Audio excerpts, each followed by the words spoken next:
বন্দে পুরুষোত্তমম। সকলকে আমার আনন্দিত জয়গুরু।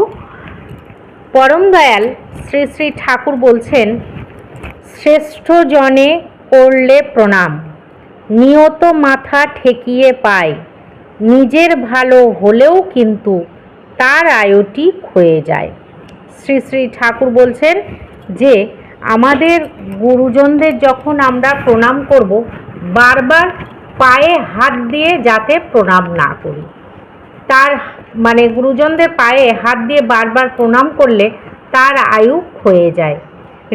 আমাদের রীতি আছে, আমরা আমাদের গড় হয়ে প্রণাম করার এটা রীতি আছে।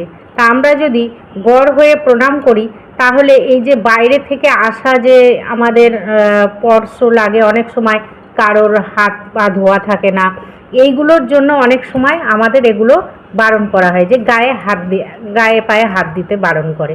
তাই শ্রী শ্রী ঠাকুর বলছেন যে কোনোখান থেকে আসার পরই যা কাউকে যদি প্রণাম করতে হয়, তার ওই যে গড় হয়ে প্রণাম করাটাই ভালো। জয় গুরু। বন্দে পুরুষোত্তম।